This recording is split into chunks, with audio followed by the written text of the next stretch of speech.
What does it actually take to refuse to quit when everything in your life is telling you to stop? My guest today is a man that has lived that answer more than once. Davidson Boca de Souza came to Canada through the Brazilian bobsled team, sold everything he owned, got a one-way ticket, not because it made sense, but because the dream was louder than the fear. And then came the accident, an on-track crash that put everything in question, his belief, his body, and his career. What he did next is exactly why he's sitting here today.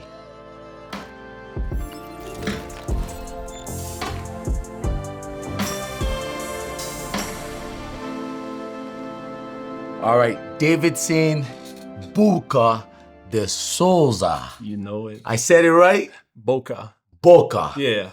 And De Souza was good. I said de Souza right? Usually people say De Souza. Okay, that's what I was doing before. De Souza. What was good? I like it. I love that. I love that. Bro, thank you. Thank you for coming here today. Thank you for taking the time. I know you're a busy guy. First of all, before we even jump into the questions, I didn't even have this written down. Where did you get the nickname Boca? Everybody knows you as Boca. Nobody knows us, Davidson, eh? Yeah. So that means Davidson? No. What does Boca is Boca mouth. Okay. So I was a kid that run my mouth when I was a kid, man. Wow. And I backed down. I backed my words. I was a bad boy. So Boca and out in literally like a big mouth, like I was a skinny kid, but the mouth was like ear to ear, man. Big smile. You still can see it, but like the body kind of grew too. So yeah. And makeup. So it come from that. Wow. So and in Brazil, like every kid, every boy are gonna have a nickname. Oh yeah. You barely know a kid by the name. It's always like, if it's big nose, it's like potato. If it's like a big arm, it's like snake arms, whatever. Yeah, you know what I mean? No, I feel you. That's crazy, man. I was like, where did that nickname come from? Because I have a friend that we call Buka. Oh, is that too, right? as well. Yeah. But that's his last name. I was like, even all of your teammates, they know you as Buka. They just call you by your nickname. The whole world now, man. To be Wow. real, the whole team. Like when we were at the games and people on TV is like, Boca, our Boca. I was like, oh, that's it. My mom's gonna be so mad now. They say like it's your middle name. Yeah. Pretty much, yeah. That's my middle name. That's cool, man. I like that you're telling us from when you were a kid, you had a big mouth, back home, and you're a skinny kid, but you backed it up though. Oh yeah, you have to. Okay. Brazil, man, you have to. I want you to take us there. Let's go to the beginning. How were you growing up in Sao Paulo, Brazil? How was life for you growing up? It's if we go all the way back, it goes to I cannot speak about my mom. Like not single mother, widow. Dad died when I was 3 year old, even less. Mom was pregnant of my brother. Tough beginning, man. Like growing up like really poor, broke, no much money, not money at all. So it really like a little pension from the government because of my father passed away. Very young man, 21-year-old, very sad. Grandparents, grandpa already kind of, hard worker. The only man that, stays in my life for a while. Alcoholic, got worse when lost his son. And mom just grind her life, man. Grind to raise two boys. By 8, I was already in the streets making money, working, taking care of like we call like taking care of cars. We go to commercial places and people park there just like any commercial place here. Park there and then you come and like obviously São Paulo is a little bit more dangerous. And you go to the owner of the car, coming out of the car, and say like, "Hey, can I take care of your car?"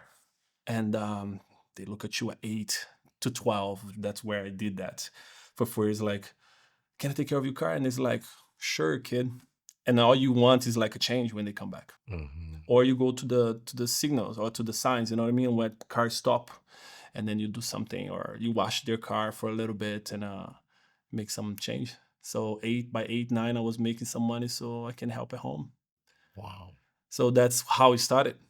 That's how I can remember. As a little kid, I started doing sports very young too. Grandpa put me on capoeira, the Brazilian martial arts. Yeah, exactly. Originated from the slavery. And yeah, 6 year old to 8 to 12, start doing different sports, earning my own money very young, and I was driving. And I think that drive came from trying to help my mom as much as I could. Hmm. You know what I mean? Yes. Because seeing her working her ass off, like literally every day, coming out of the house, leaving the house at whatever 6, 7, coming back at 8 p.m. The streets was my father. Wow. So I grew up in the streets. Like we supposed to go. Grandma was around for a little bit. You know what I mean? When needed, took us to school. I remember her taking us to school when it was 6, preschool, whatever it was. And mom always grinding. I was making sure we have enough. You know what I mean? Like I always make sure we have enough food. We have enough like clothing. I remember a lot. She's coming back with like bags of clothes donated, which was like for me was normal when I was a kid. Yeah. And you'd be like, it's fine, it's cool. Whoa, wow, new Fresh. clothes. Yeah. But now as an adult, I can imagine her perspective of it. I was like, damn, that was tough, man. Do you know what I mean? I know exactly what you mean because as an adult now you look back because as a kid you don't know no better. Mhm. You're excited. You're It's new excited. clothes. I get to wear this to school. Yeah, man. How were you in school? Speaking of us. Big mouth. Couldn't stop talking, man. I was literally, I don't know if it's, I was just like a very communicative. You know what I mean? I want to talk. I want to like have my friends and teachers explaining something, and I'm like, shh, shh, shh. Oh man, that was crazy. My mom and grandma always being called at school because it's like, listen, we love Davidson, but he's a very smart kid, very bright, but talk too much. You guys have to talk to him, like he, you know what I mean? Yeah. So that was pretty much it. Like at school, rapping already. Like when I was 13, 14, I was like the cool kid at school, which the teachers and the principals always call me and my I would say teammate, the fella that was singing with me. Like The we rap have a little crew. group. Yeah, I have a rap crew. So we were the cool kids at school, like the rap kids, and yeah, it's just growing up like trying to do things. I always do things like if I was not making some kind of money in the streets, I was training. I was competing because I knew I could travel. I knew, plus they have free food after training. Yeah. You know what I mean? Wow. And yeah, So the birth of your drive was birthed from your dad leaving early, yeah, your mom hustling, working 6 a.m. to 8 p.m. From 8 to 12, you're just out in the street. You like you had to support. You had to make yeah, something. You didn't want to be a burden to her. It sounds like, right? exactly. You go to school in the morning, and your mom prepped you and like, all right, you know how to get there. And you, when you're a little older, obviously, like by 8, 9, you go by yourself. Yes. Literally just walk to school. You know what I mean? Like, and then come back at noon, food is ready. She always said, like, here's food, it's ready, microwave, make sure the house is clean when I come back. That's what the only thing that she asked. And if it wasn't clean, you were in trouble, man. Yeah. So food, out to the streets, man. Noon to 8, 10 when she coming back. This you and your younger brother or just you and your Yeah, boys? me and my brother. I mean, no, me and my boys. I have my brother, but my brother never really hang with me because I was like, no, no, no, no. You know that brothers are like, no, no, no, you stay there with your little friends. I actually grew up like with like older friends. Mm. Even now, like my friends are always older than me, Mhm. 40s, 50s, 60. Mhm. And I mean that's a good thing, I think. Yeah. But and it was a good thing for me growing up too, because I have to be mature young, early Yes. to help my mom some way, somehow. Every day in my mind, my mentality was like since 8, 9 was like at least if I have enough for breakfast tomorrow, she don't have to spend that much money. Wow. You know what I mean? As an 8-year-old kid, you're Yeah. thinking like Yeah. this. And I did. And since then, that's like that was this thought is not actually old. I have this like very recently. It's like I think my drive comes from that. Mm. You know what I mean? My Yeah. drive comes from like earn early to make sure I was like helping my mom. Do you know what I mean? Wow. Making sure she has a little bit more in her pocket, maybe to buy something for her. And by 9, I stopped asking her for anything. I never asked mom for nothing. I bought my first bike.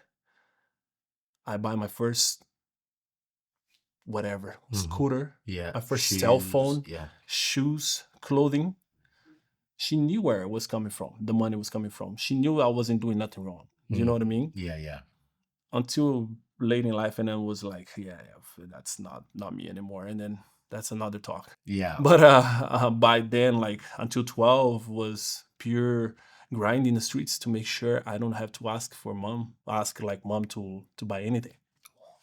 Man. Yeah, I'm just visualizing that because I have an 8-year-old right now. me too. Imagine you too. Yes, He's exactly. We turning both 8. have 8-year-old He's boys. turning 8 in 2 days, which is like I look at I literally just came from home and he's sick, a little sick, and like he was hanging with me because he didn't go to school, and I was watching him. I was like, man, I was your age, bro.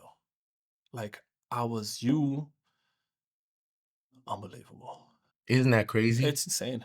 It It's when you think about that and you see when you have those moments, because I have this once in a while. I'm curious if you do.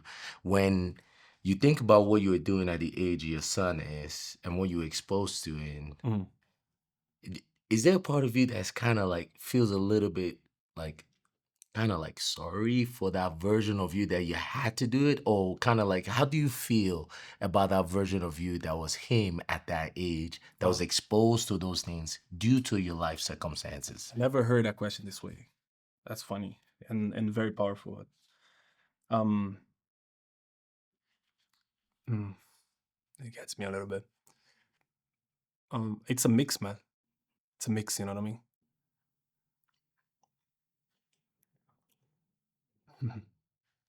Shit, I didn't want this part. I know. It's a mix because you want to. How how can an 8, 9, 10, 12-year-old kid want to be a provider? Do you know what I mean? Yes. Because he sees that um his mother is like just grinding. You know what I mean? And I was like, I was a little terrorist, man. Like I was not like not an easy kid for my mom. Yeah. I was like troublemaker. Mhm.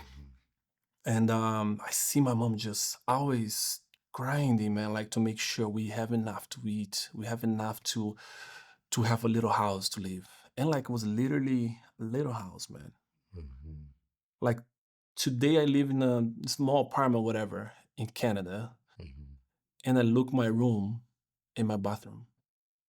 I was like, damn, I lived for so many years in a little room like this with my mom and my brother. Do you know what I mean? Yes, of course. And that's why, brother, I have my mom's tattoo in my back. And I was anybody, man. I tell anybody, she's my queen, man. She's the one that she's my inspiration. Bro, I was just thinking about when you said that, and we're gonna get to the part of when like you stuck with sports. Mhm. You were very great athletes. If you guys don't know, Davidson is a freak athlete. I just And keep going. God bless you with some talents.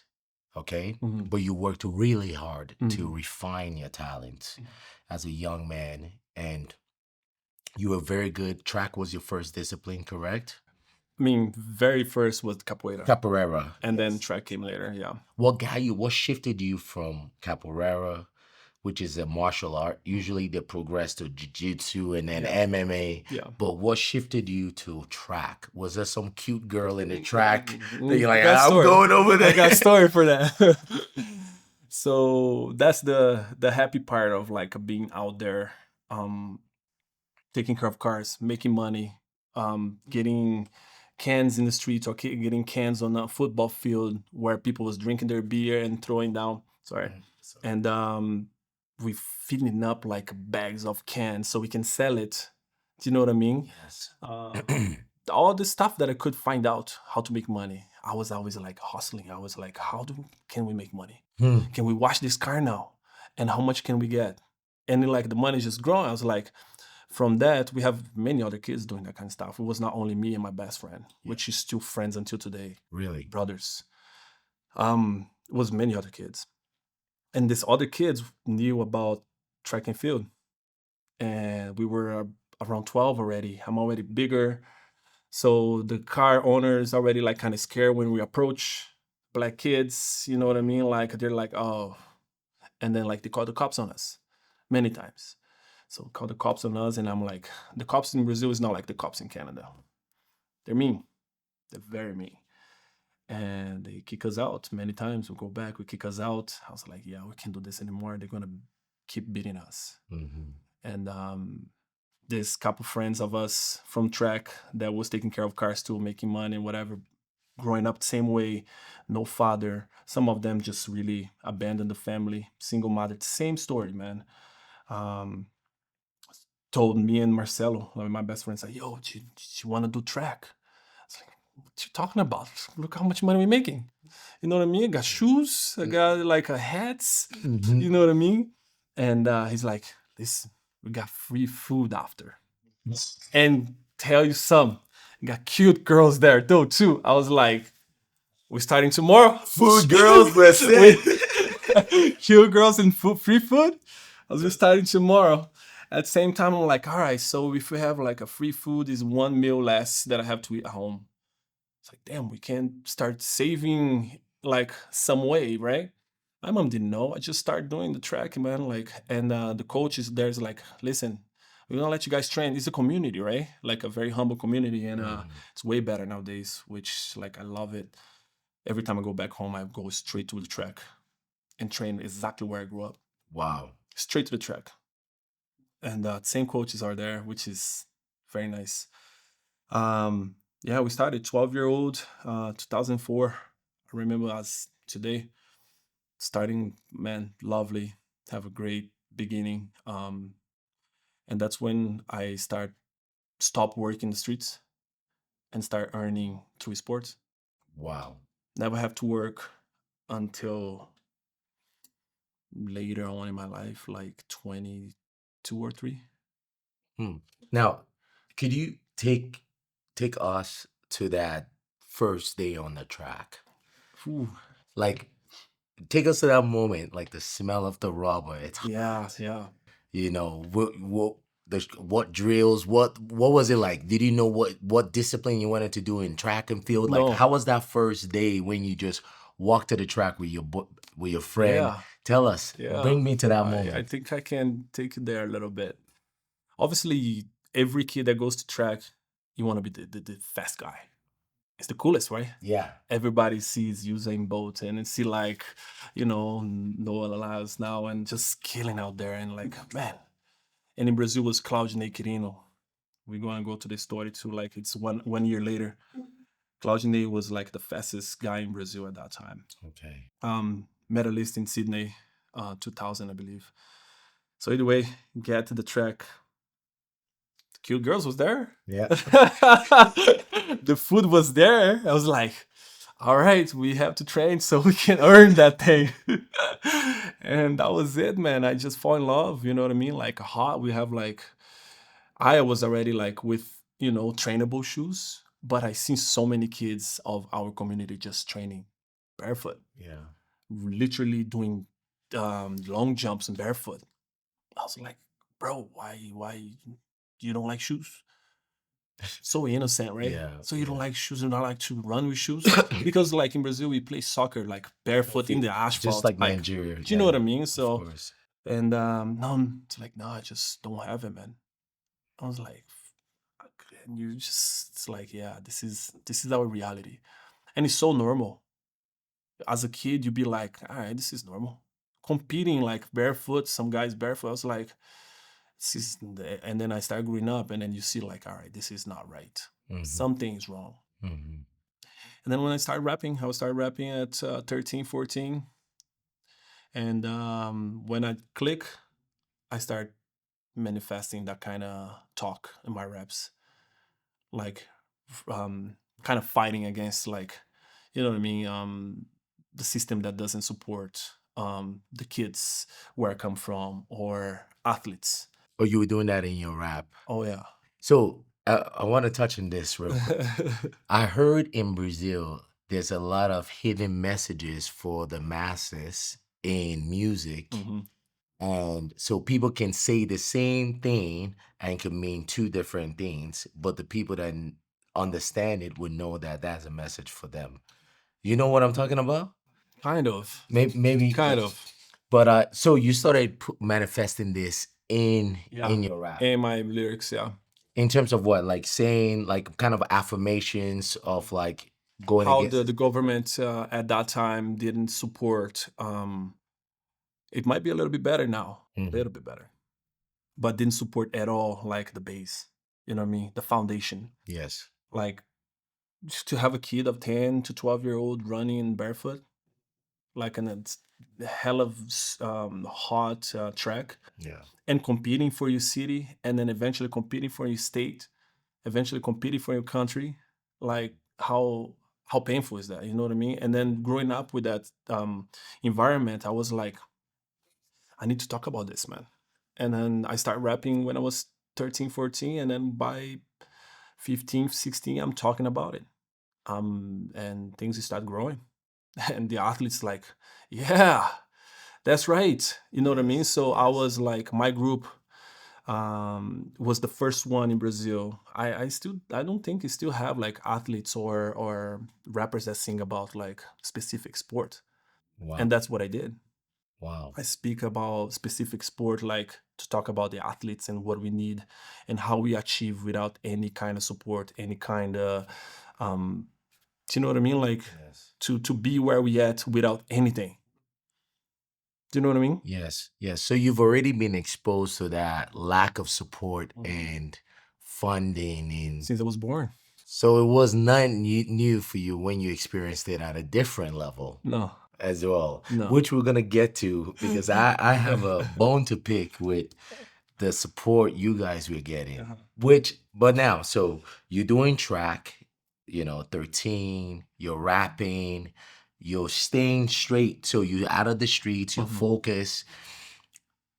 It, I was reading it, you kind of went left a little Mhm. bit for a second. You went almost back to the street. Was this before bobsled, or was this That was during before bobsled. before bobsled? So you're doing track.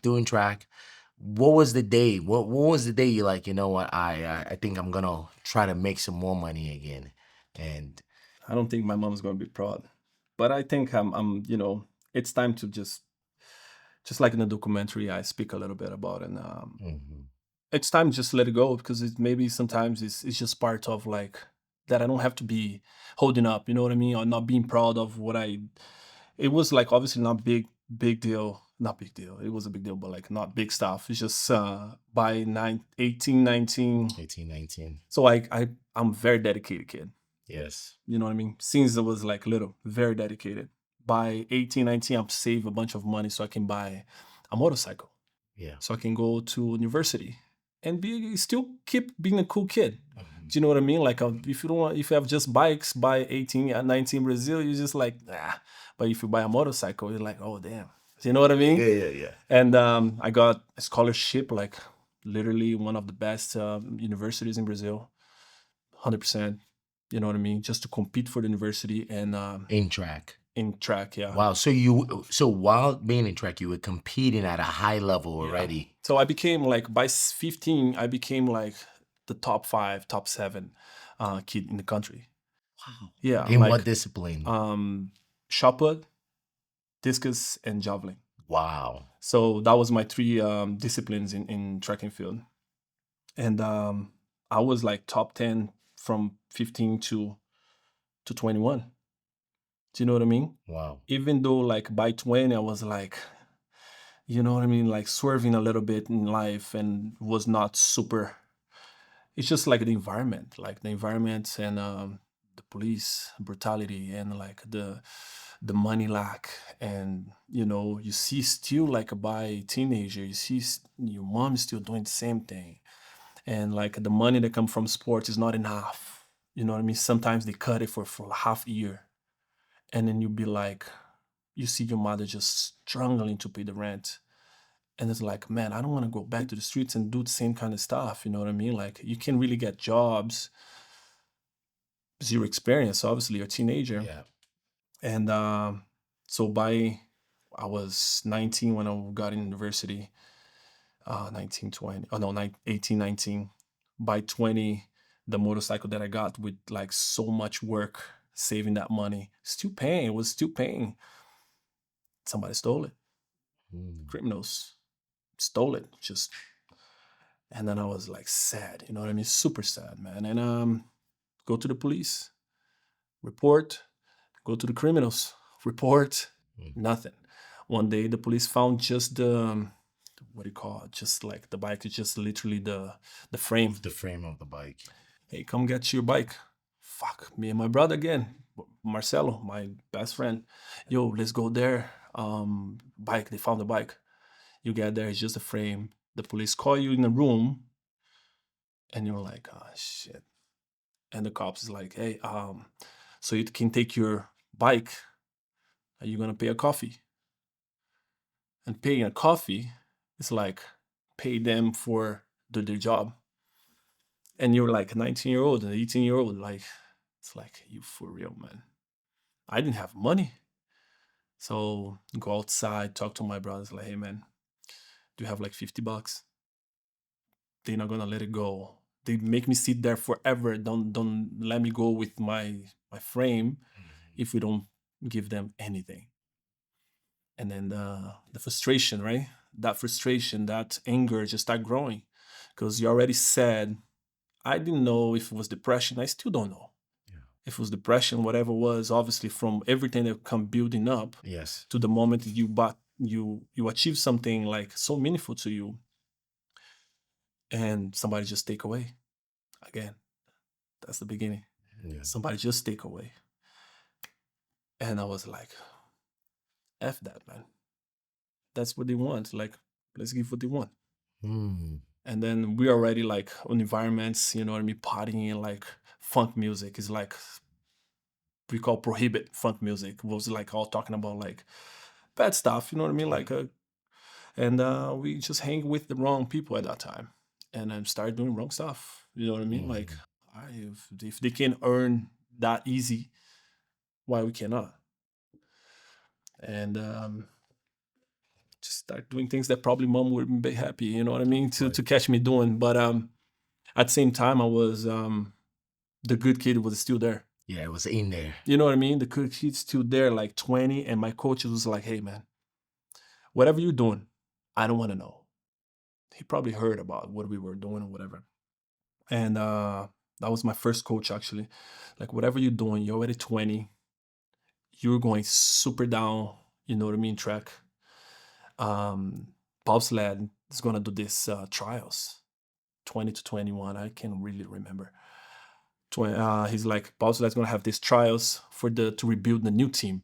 Yeah. I was like, bobsled? What the heck is that? It's like, you have everything that they need: speed, power, explosiveness.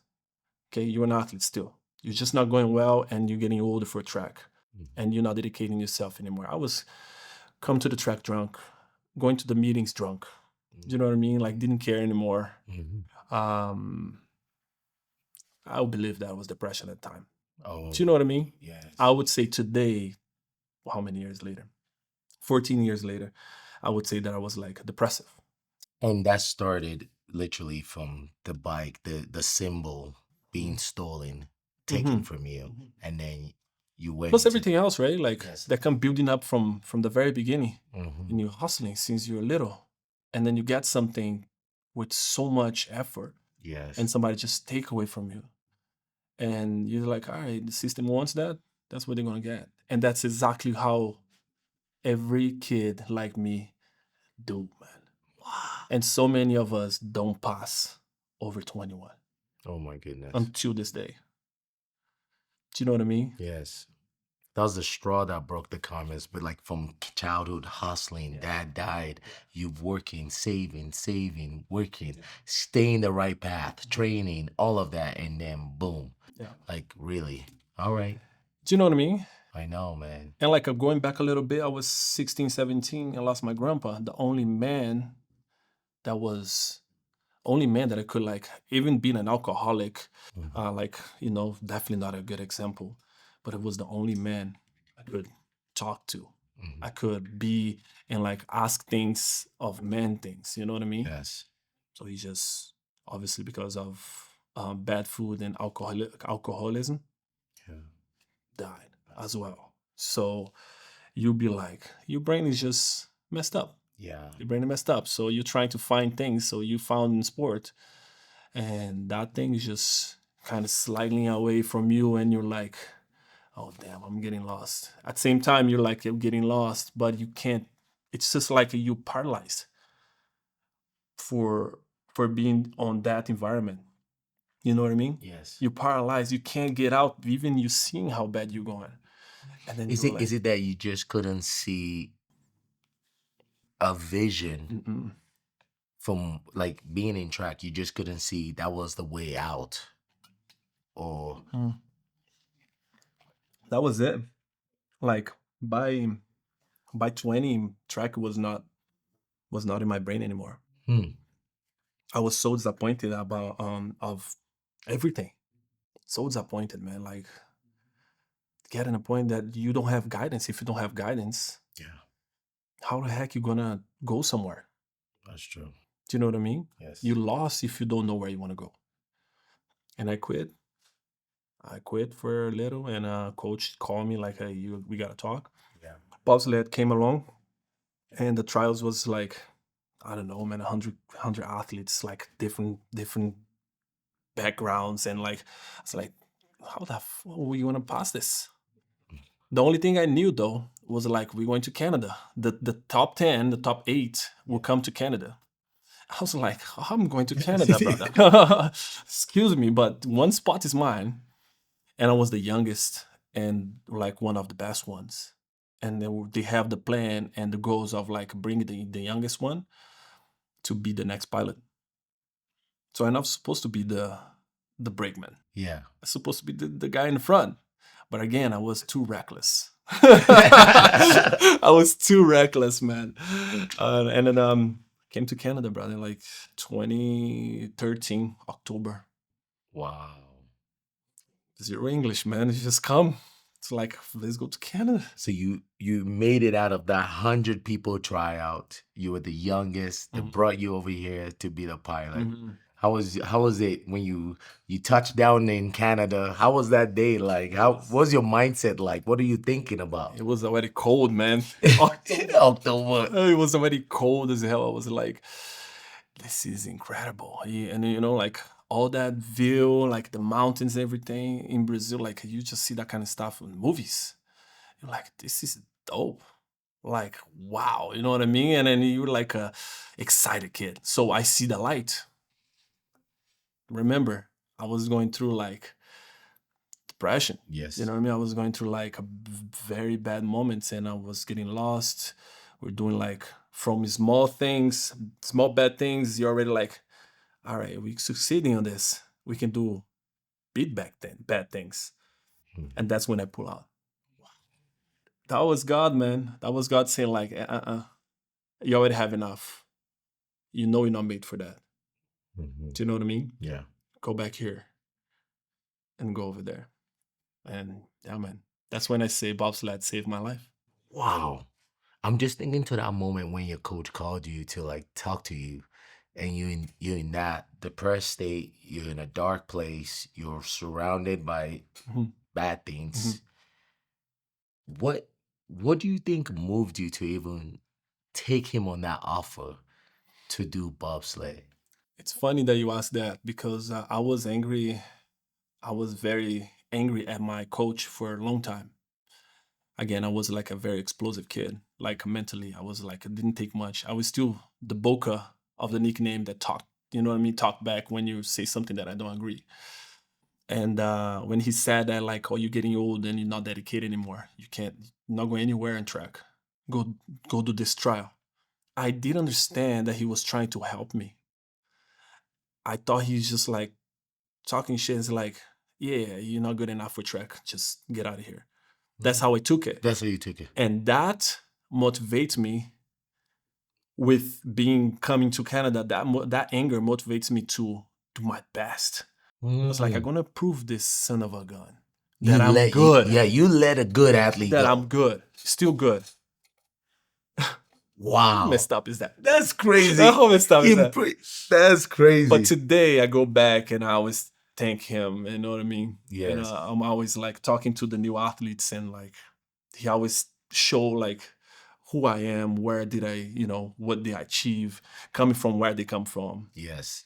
And yeah.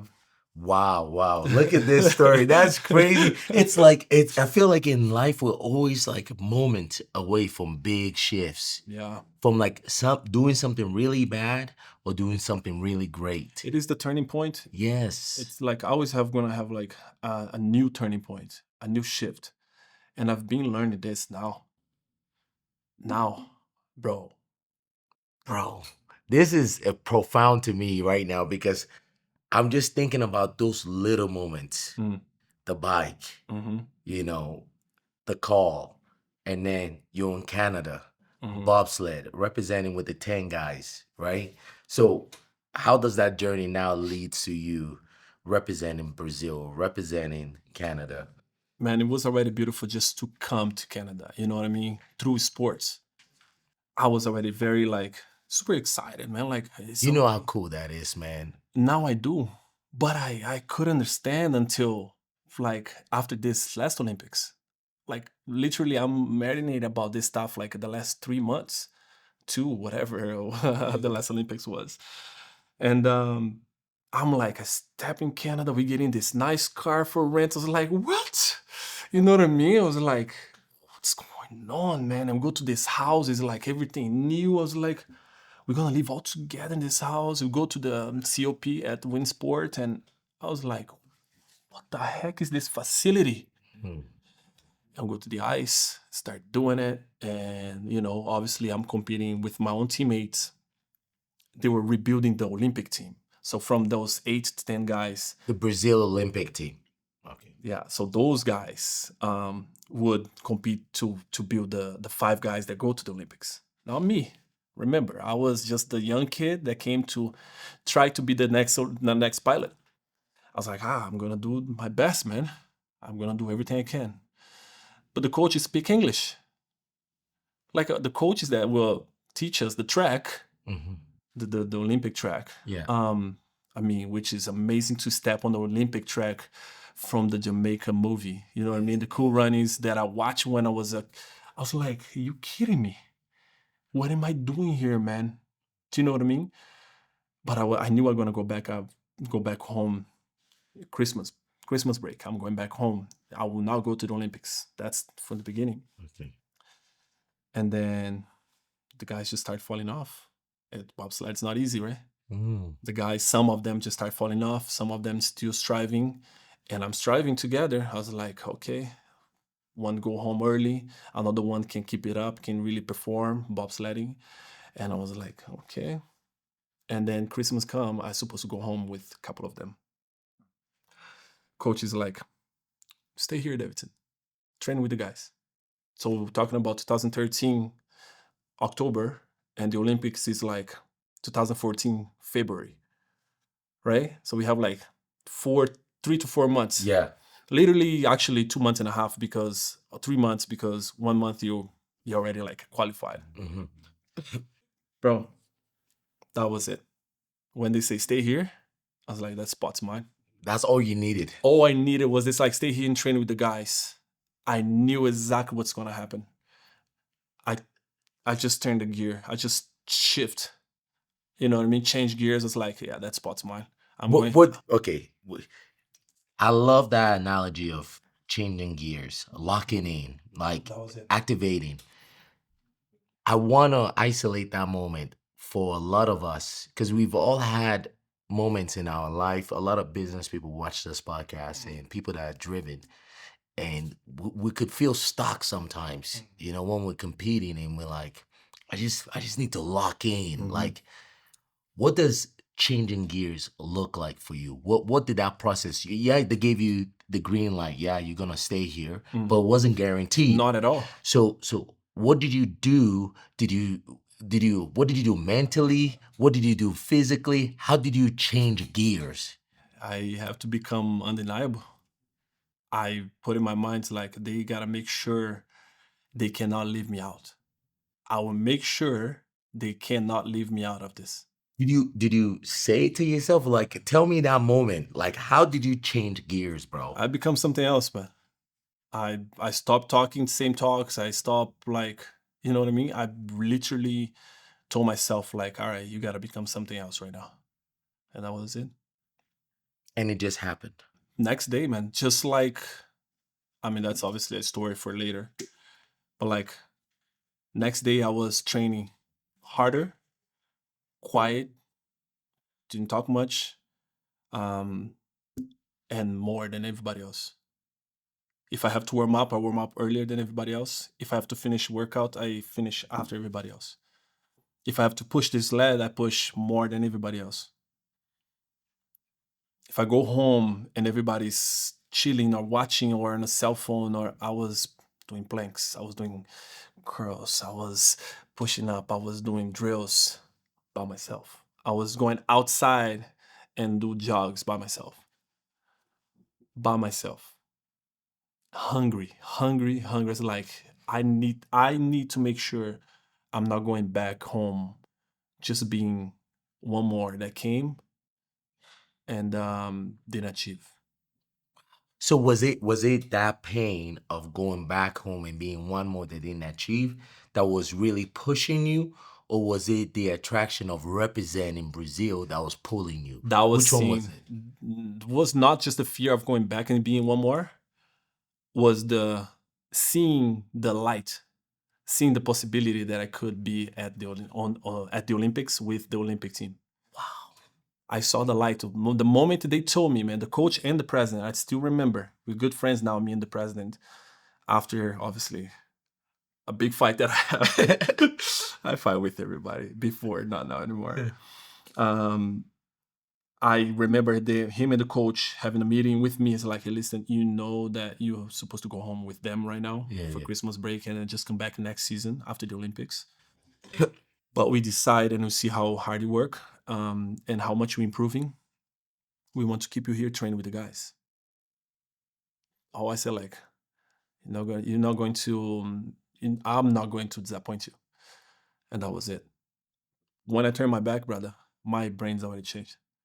My brain's already like, okay, Is this a switch you've always had that you always, could always, just always. zone in and lock into a task? Yeah, since I was a kid, which is, it's something that I've been learning this last 4 years of my life. Do you know what I mean? And I've been like really embracing it and not let nothing or nobody, because people take you wrong for it. You know, people be like, why are you so focused? Why you're so obsessed? Because I want it. Because I know it's possible. So this is something you've always had as a kid. I always knew it was possible, man. I always knew I would speak English.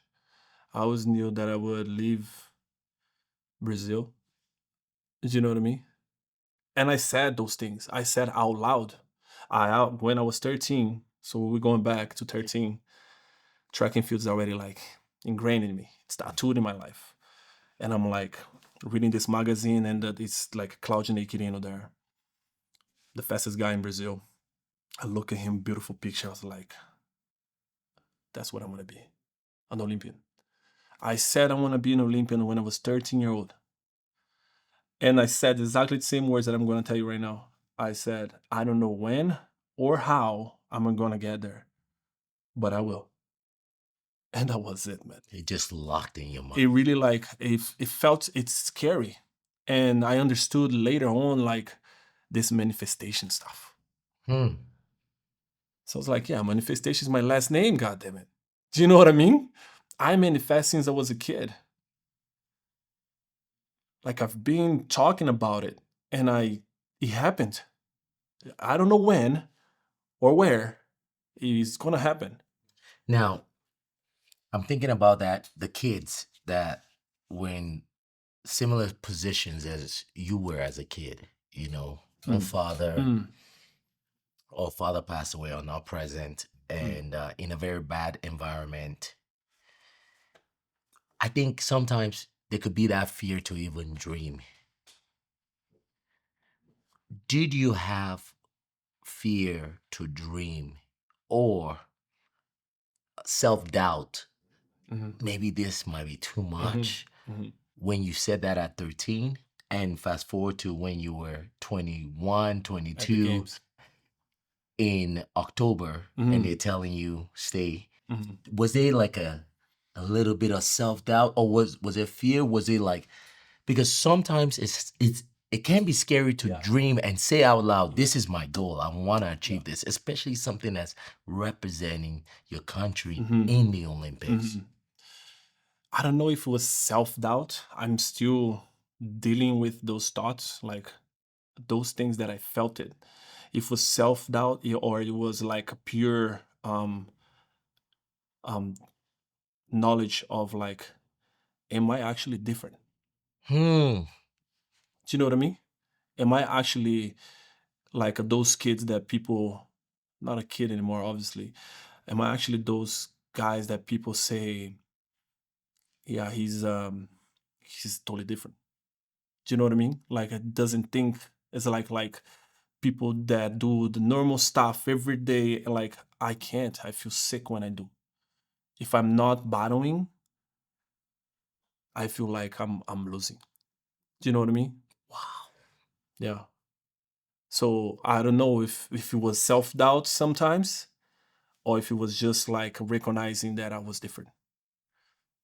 And then this last past 4 years of my life was that I was totally different than everybody else.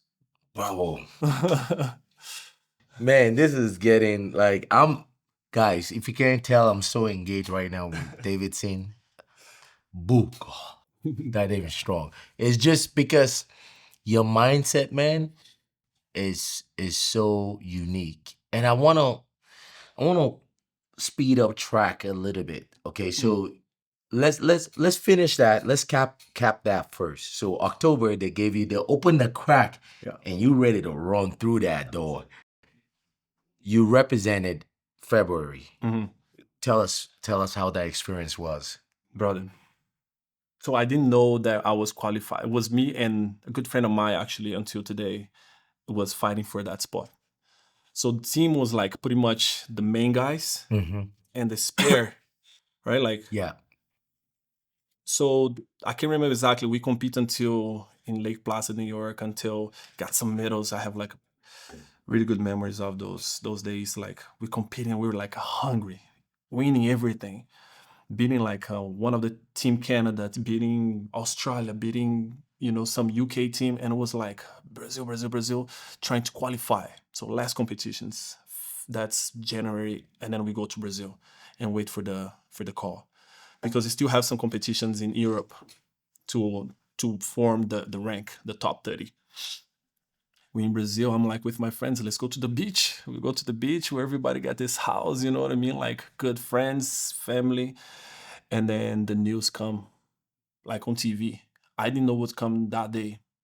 And then people just scream, Boca, come here right now. You're on TV, man. That's your face. You're going to the games. You got qualified. I was like, I couldn't believe, man. I was like, yeah, yeah. Did you call your mom? Did No, man, I was all with my friends. All we did was like, let's go to the water right now, it? just Yeah. run. You know what I mean? And it was just pure excitement, Bro. pure like accomplishment. Of like we, at least we already our name is it's called for it.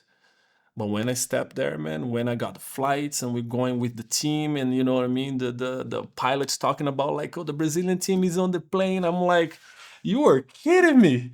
I'm part of this. And I get there, man, it was just pure vibes. It's like We didn't do well at all. Like we didn't do well at all at the first year. At the first Olympics back, like with Brazil, we had like, if we go back, man, this sled was, oh my god, we used to work on that sled like maniacs to make sure this sled was like looking better. We had a totally piece of crap Mhm. rented from somewhere, Mhm. and we have to wrap, we have to fix it, and like we don't have mechanics like US, like Germany, like Swiss. The mechanics was us. We train in the morning, get up early, go train in the morning, go slide in the afternoon, evening. You work until midnight on the sled every single day to make the sled look better. I wish I would send you a picture, brother. Sometimes, like, we have a cover, right, on the sled when you come in to train Yeah. in the truck and everything, like a beautiful sled, like a Ferrari's coming out, and people like, whoa, brother. We take the cover out of our sled, and people like the cameras, everybody, all the cameras, boom. I was like, oh shit. I put my head down. I was like, oh my god, man, what experience. But it built us. Yes. It built us. We Brazilians, man, we didn't back down. We Mm. went there and gave everything. I went as a spare, but I was so proud of like representing my country, you know what I mean? And I was there for anything. Like, I made it right here, man. 21-year old. And I, until then, I just remember every time when I was by myself, or you know what I mean, it was like I did not disappointed that 13-year-old kid. Woo. That's deep. Do you know what I mean? I did not. I'm right here, man. Oh, that's powerful. Yeah. Yeah. That's powerful. I did not disappoint that 13-year-old kid. That is huge. That is huge. Yeah. That's how I felt. And I feel like this until today, man. Like, every promise I make to myself, and especially if I speak out loud close to my kids, Oh, yes. you better do it. You better do it. Now I want to talk about that. It says like, so you representing Brazil, and then you kind of went away from bobsled for a little bit, right? Mm-hmm. You competed men's physique, then Yeah. and then you had your son, Yeah. and then you wanted to represent Canada in that moment. Yeah. Take us back to that that you had that bug. Yeah. You're like, all right, it's time to get back. And also what led to you kind of like letting it kind of bobsled fade out a little bit? Remember, I didn't have a father, right? Yeah. So I didn't have that presence of like a man, like when you're a baby, when you're a little kid, like a man grabbing your hand and walking, putting on your shoulder, or grabbing you, you know what I mean? Or when you were scared, Mm-hmm. or when you have a problem. I didn't have that.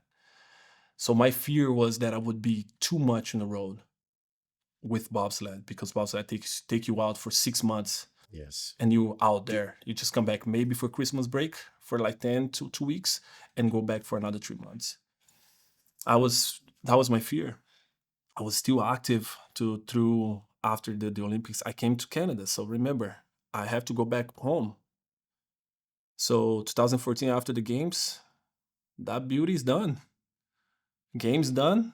You do a little interview for Global in Brazil, for Global whatever, and then you were forgotten. I was like, all right, this is not right. When I was here for that first time, that's go back to like saying, and make sure you do it. You don't know how or when, but make sure you do it. Mm-hmm. I remember I was sitting in this hot tub, man, first time in a hot tub, -20. It's like, how's that even possible? How's that even possible? I was in the streets like 3 months ago doing things that, do you know what I mean? That I wouldn't be proud of myself. And I got fall so in love with everybody here, man. Like, everybody's super nice. The city super clean, super safe. I was like, facility, man, like a COP. I was like, I saw that gym. I was like, man, I'm gonna train here one day.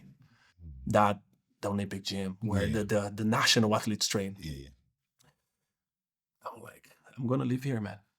And I start asking. So the coach lives here. It's like, how do I do to live here, man? to come and train here. He's like, well, just come, I'll help you out to be on my basement, and you can, you know what I mean? You have your visa, you come train, and then you go back home after 6 months. And I was like, after 6 months, going back. I'm talking about, I want to be living here, man. It's like, just come and train. That was it. 2014, after the Olympics, I went back home, have this beautiful girlfriend that I have to let go. And I sold it, the other motorcycle that I bought it. I sold it for like almost nothing.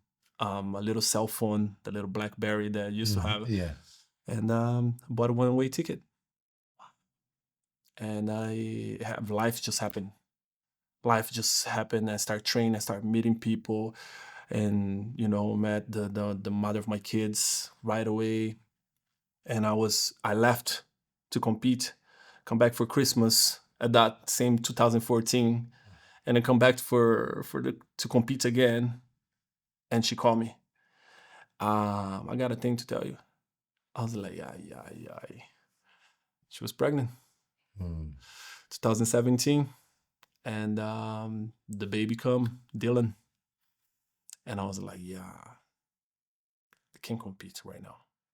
And that's when I have to shift a little bit. So I got to take care of my family. You know what I mean? All I saw was like, I can't leave this woman hustling by herself while, like, no, I seen it enough. Even though it was not same story of my mother and me as a kid. Yes. I was like, I can't. I need to, I need to work. I need to work. I need to provide. I need to take care of my family. And that's what I did, man. 2017, 18, 19, 20. I was like, I'm going to do just sports that I can compete in Canada. Back to track and field for a year and a half. Passion wasn't there anymore. Still love it. Still like enjoy it. But the passion wasn't there anymore. And I was like, yeah, I want to do something that I said I would do too, which is bodybuilding for a little bit. And I did bodybuilding for 3 years. Wow. Yeah. Yeah. So that was a shift. That shift of like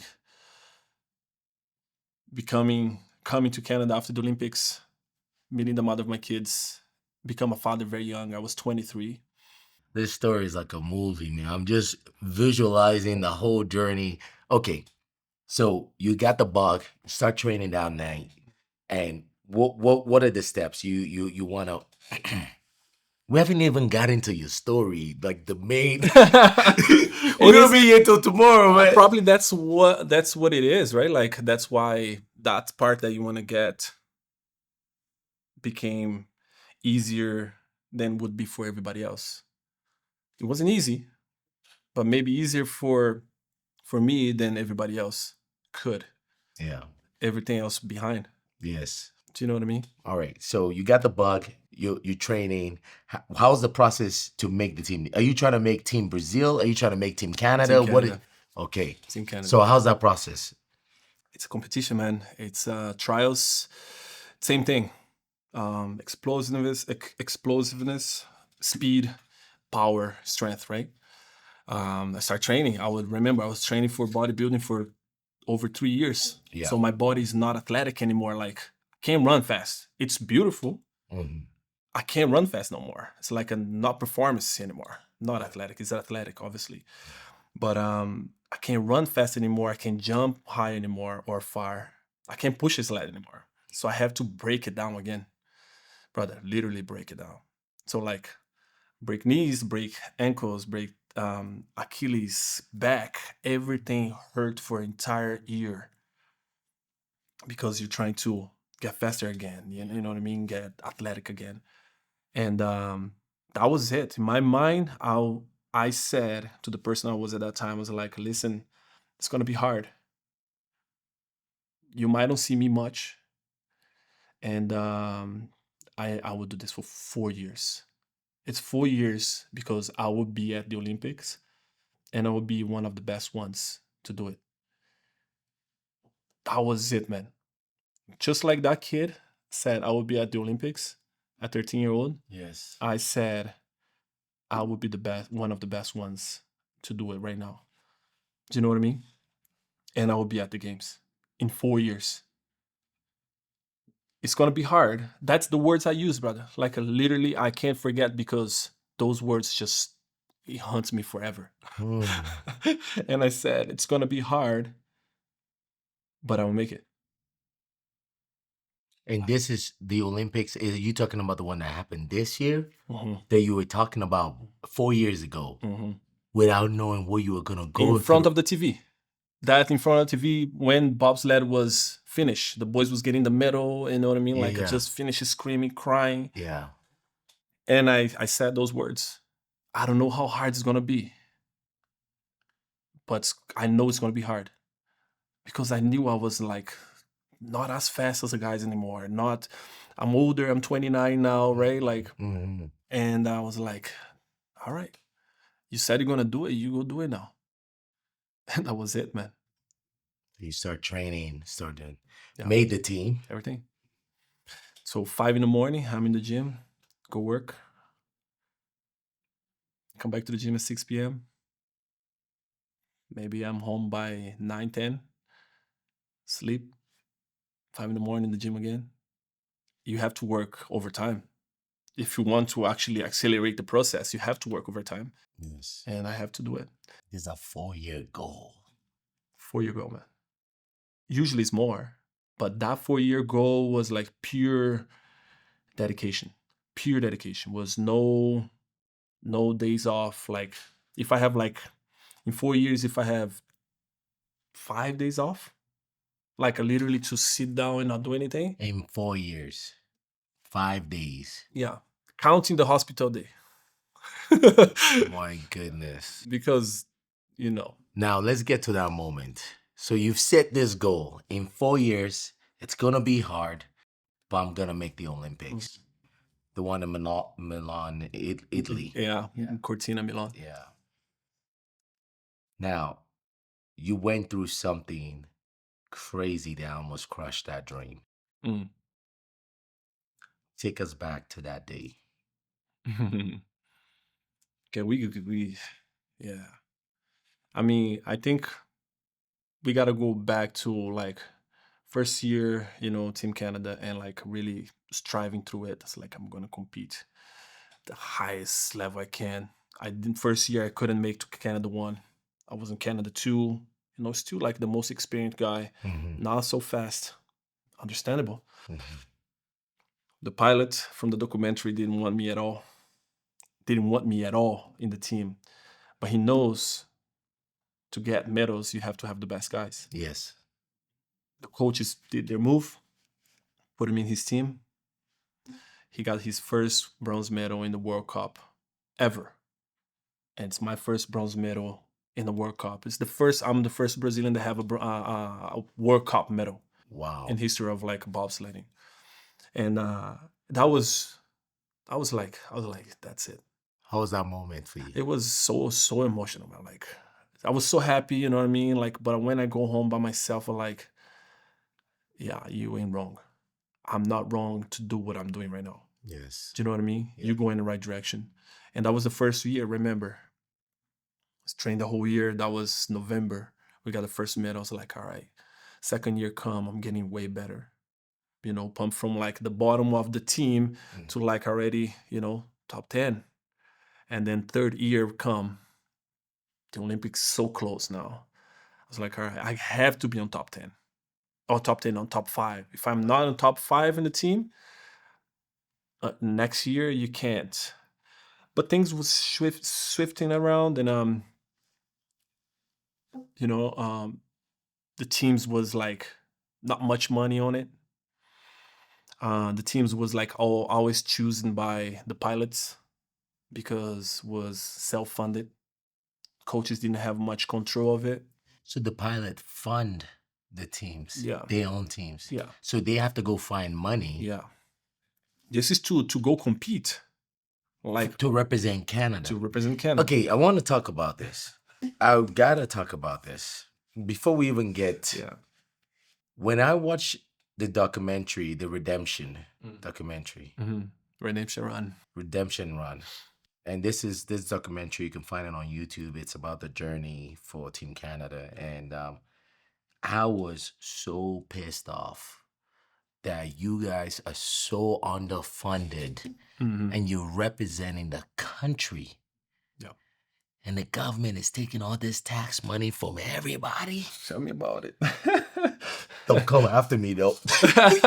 But you know what I'm saying? Yeah. If you're a business owner out there, let's pour back into Team Canada, man. 100%, man.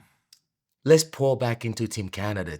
Why are you guys so underfunded, bro? I could never understand. So remember, I came seeing the era of like the greats of Canada. Canada was like medalist from 2010 to Yes. 14, 18. It's beautiful. Like I'm like, damn, I'm gonna compete for Canada. It's got money on it. I don't have to spend my own money to compete to represent the country. Remember, I'm representing the country of my kids. I'm like, I want to show them. Do you know what I mean? Yes. And I got there. It's like, hey, you got first year, you got whatever 10 to 15,000 of athlete fee.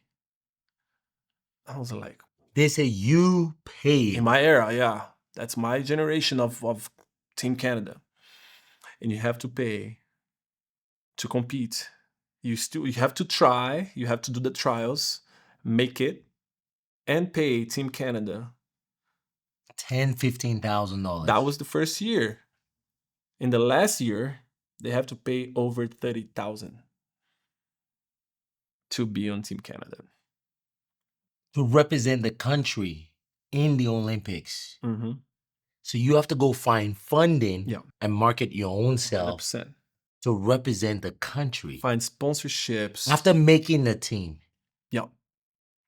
Yeah. This is mind-blowing to me, man. Yeah. Nobody speak about that because obviously they're scared to not be in the team. I don't give a shit.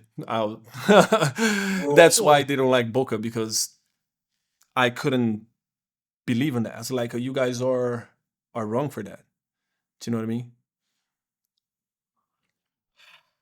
For the business people out there, if you own a successful business and God has been blessing you, please reach out to our athletes. Yeah. And let's look out for them, man. Hey, man, athletes are grinding out there, literally grinding. I work 8 to 10 hours and train another 4 hours a day because I want to make it, and was pure love. Was not for the money. Was not for the, you know what I mean? You're not gonna get any. You come back. You gotta go back to the grind. You see me every day in the gym, working, training kids, and dedicating to my craft. Yeah. And still keeping myself active, still keeping myself, on the elite level, which is not easy. We just heard about a story of how bobsled just saved Booker's life. Okay? Bobsled saved your life Big time. because you saw someone on TV, you saw someone in a magazine from track and field. Yeah. And sports saved your life. It took you out the Couple slumps. Couple times. By the successful business owners in Canada pouring funds into athletics, you could be saving lives. Not from the actual athletes themselves, but also from the kids that are going to be watching it. And that's the thing, right? Like, to me, the biggest thing is to have a little spark on those kids that dream to be Olympians. Do you know what I mean? Yeah. Have the little spark. And like, especially those kids that come from where I come from, or those kids that have the same upbringing. Do you know what I mean? Exactly. Like the difficulties, the trials, and like, they have to understand it's not going to be all roses. It's not going to be all beautiful. The beautiful part is the smallest part of the athletic life. People are like, they keep asking me, like, how was at the games? Just another big competition. Just another big World Cup or another big World Champs. Ask me how was before the games from the moment I start. That was the story. You know what I mean? That was the beautiful part, because it made me who I am today. That's not easy, man. Mm-mm. Bro, my brain is still stuck that you had to pay $30,000 to represent Canada. Yeah. Oh, many athletes have to quit. I'm shocked. Half of the athletes have to quit. So the pilots usually fund their team, so that's why they can pick who they want. But if they really want to win, they should get the best guys. Remember, he fund the travels and the competition usually, but that pilot, he charges the athletes that goes with him. Oh, That that specific pilot, that specific charges the athlete. charge the athletes to be in his team and like push, you know what I mean, to push him. If he doesn't have the athletes, the brakeman, he's not gonna have a team. So remember, he got money to fund the competition, travels, and hotels or So he Airbnbs, gets whatever. money to do that. But the 30,000, every single athlete still have to pay Team Canada. Bobsled, Canada. Do you know what I mean? I know it sounds ridiculous. I want to break my pen and I don't want to break the studio, but I feel So like think about it. You're traveling the whole world, like Europe, US, Vancouver, Whistler, and it's like 5 to 6 months of traveling yeah, and taking sleds, expensive hotel, sled, hotel. restaurants, eat food. So you're talking about almost over 100K for a team to be traveling out there. It's not it. Bobsled is a very expensive sport. Very expensive. And you guys got no funding. Yeah, no funding. No funding. Well, apparently something's coming out for the next generation of Canada sports, elite sports, but I still don't. The athletes still don't see it. So Government of Canada, could you please allocate funds to for the athletes, man? You gotta look out for the athletes. Okay, so year 3, he's funding it. Doesn't want you on the team, right? oh no. Okay, so break it down. How did we get to year 4? So that year before we were competing, we were like, you saw in the documentary, we were like the fastest guy in the team. Yes, Me and Shaq, Shaq, a real one. real one.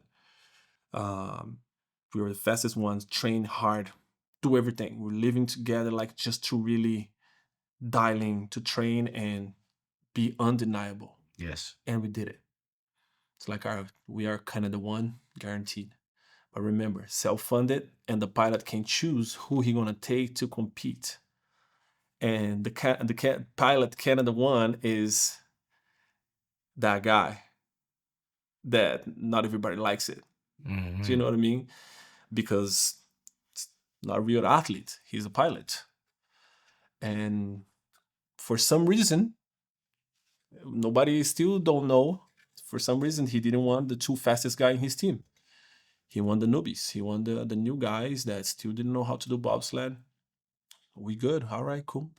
We're competing, about to beat him in like pretty much almost every competition until December. And then we come back to Calgary. Right? I'm with the other team that we helping the new pilots to grow and like come up and like be the next guy. Yeah. To help the pilots, obviously they need to get more experience, more runs, but they need to have a real fast pushes. Yeah. So for that, you need to have real fast guys. Mm-hmm. Cool. Christmas break come 2020, 24, December. Come back home from Utah, drive 15 hours. I'm hungry, man. I'm like 15 hours driving. The boys are sleeping. I was like, my mind is like, get home, take a nap, and go train. Get home, take a nap, and go train. Woke up the next day, man. Get home like at night, straight to the gym, straight to work. And I talk to my teammates. It's like, listen, if you guys want to be on the top, we have to work harder than they do. We have to work harder than they do. And they understood the agenda, man. They understood. The team was so united. Yes. Got to the ice house, second day. And I don't know why, or they still don't know how to explain that happened. They just I don't know if you understand like exactly how it is, the ice house you saw in the I documentary saw now, it. Yeah. and whoever saw understand a little bit. So the ice house is like just a U shape track. So it's literally to push. So we push, we go down, jump in the sled, go up with the motion, and then come back up and give to the next guy. Okay. So this sled is the practice sled is just like a metal sled. You I'm pushing down 45 kilometers an hour. So Team Canada have like four-man teams. So it's my team going down at that moment, and Canada one. Canada one is in the other side doing dry loads, practicing.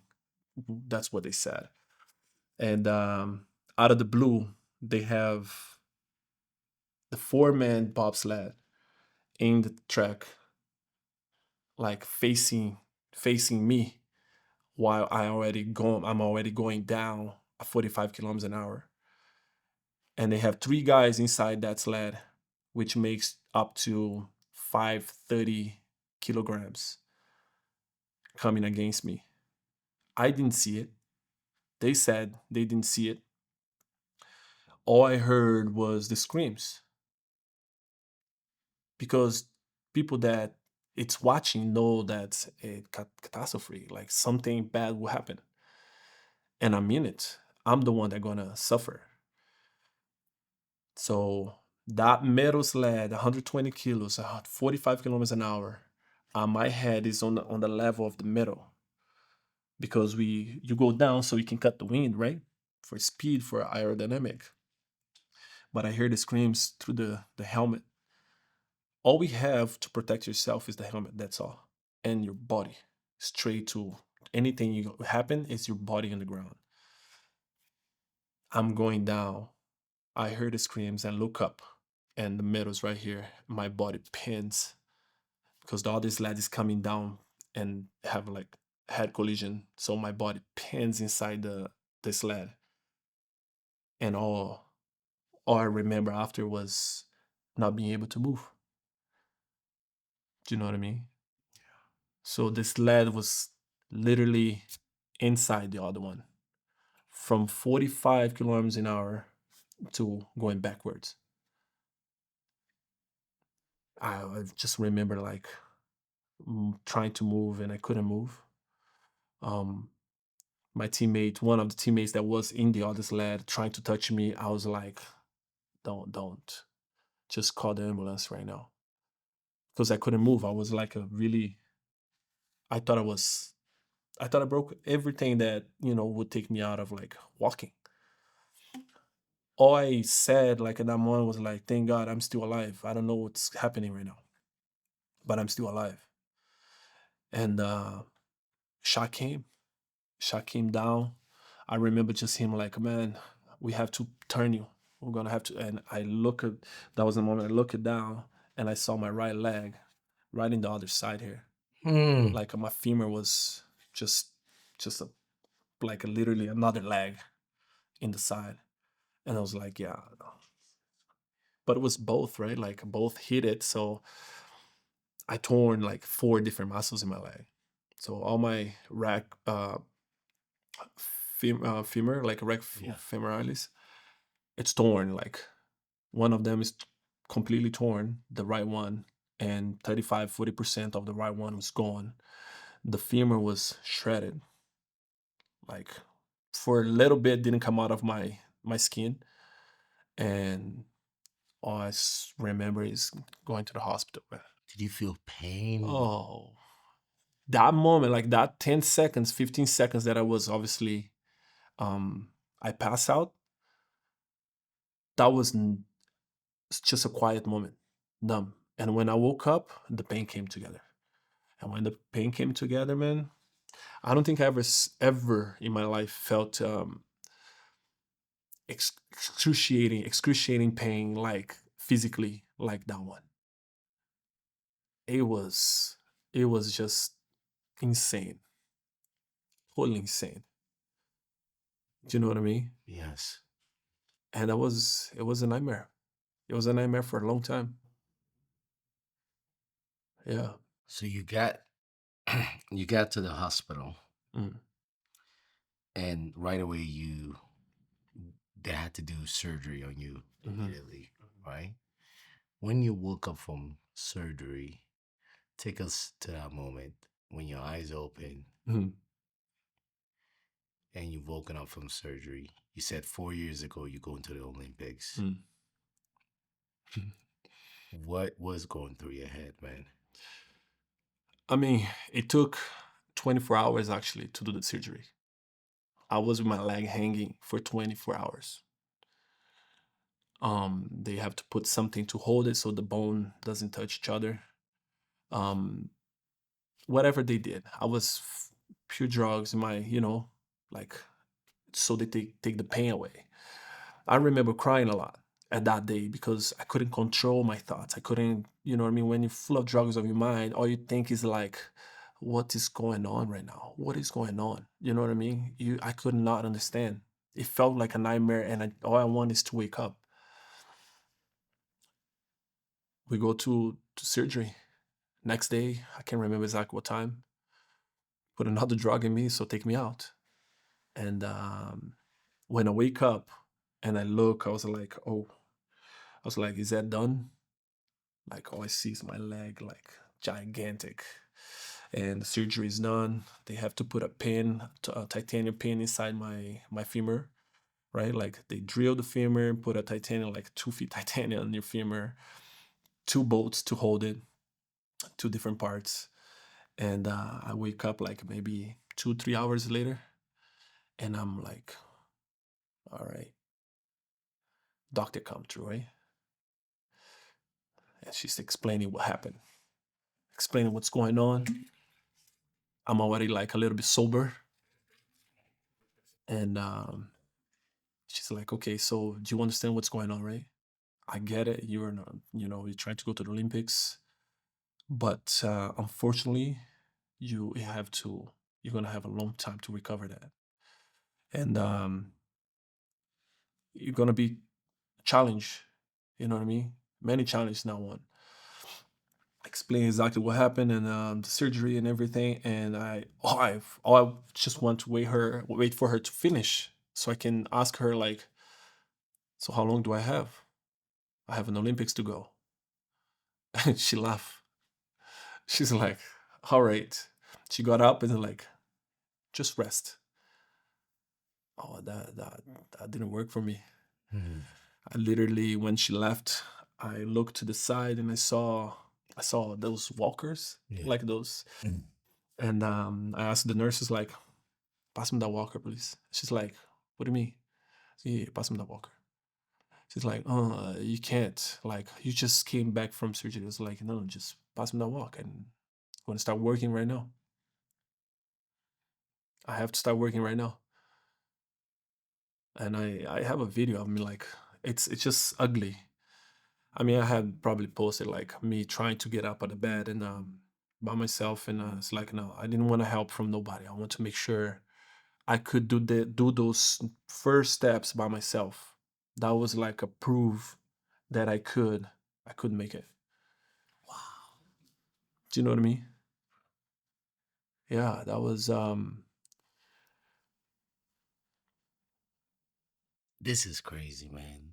Like, when I heard about this story and your mindset immediately, hmm, what was just fueling you? Because there are a lot of people out there right now that they had goals and life handed them something they weren't planning for. mhm. That literally everybody was like, it's okay Yeah, if it's done, if you don't try anymore. yeah. And they feel, There's nothing wrong with that. how did you s- switch gears in that moment after a 24-hour surgery? Yeah, You thinking I gotta get up. that was the man up there, man. He came in and visit when I was like out of here. He was on between that nightmare. He came and said like, yeah, it's you still can do it. You felt it, you Oh heard it. yeah, You still can do it. And I woke up so sure that everybody thought I was delusional. Everybody thought I was delusional. People was making plans. People were like crying, saying they were sorry for, like for it to be the end. I was like, you guys better stop or just leave because I'm already working. Literally. I couldn't move, man. Like I broke my entire body. It was not only the legs, it was my entire body. My feet was like a basketball. My biceps like almost broke it. Finger, everything. Shoulder torn, another tendon. It was just I supposed to have a surgery in my shoulder as well. And I told my doctor, don't do it. Don't do it right now. I might do after the Olympics. And she laughed. But in like inside I knew that she kind of knew it because she felt it Yes. how I speak. Do you know what I mean? And I woke up like ready for it, literally. And that same night, less than 24 hours, I already walked the whole floor, like probably more than 100 meters just on crunches. That same surgery night, That is crazy. I couldn't stop thinking about it, man. You couldn't stop thinking about what specifically? The Olympics, the injury, the crash, the nightmare, what you heard. What couldn't you stop thinking about? Promise. That you said to yourself 4 years ago. I told myself and my kids that they would see me at the Olympics. Oh my goodness. Yeah. That was do or die, man. I didn't care if I die, didn't care if my leg fall off. I promised my kids I would be there, and I promised myself that I would be there, remember? Yeah. Yeah.